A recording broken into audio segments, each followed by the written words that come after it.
But I realized when we're in those fear-based states, our subconscious has programs for survival. It doesn't care what you consciously want. It wants to keep you alive.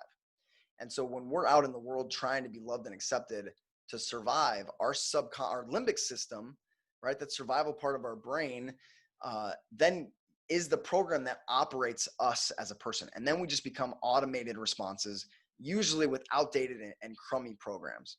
So our evolution into more love is going from that limbic system into our neocortex, where we become the source of love, right? Like we talked about this before, but when you're the source of love, when you're showing love to other people, when you're showing love to yourselves, pretty soon we start to transition from our lower selves, our lizard brain, into our higher selves, the higher parts of our brain that have different functions.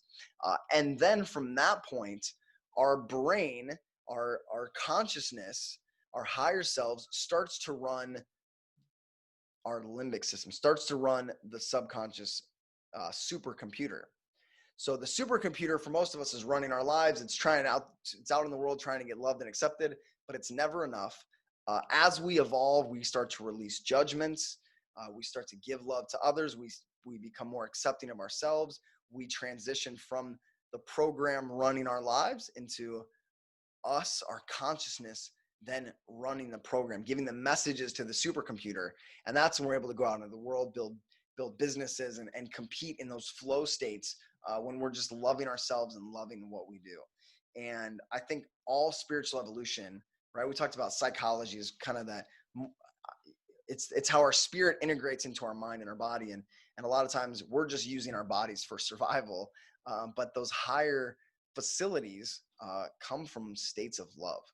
They drive everything that we do, right? And so when you're able to become the source of love, I think I've said this plenty of times, but when you're able to become the source of love, you have the one thing everybody wants, the one thing that drives all human behavior.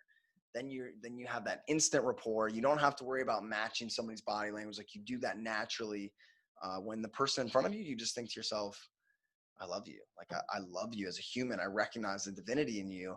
And that's where evolution, spiritual evolution, spiritual growth, personal development all take place.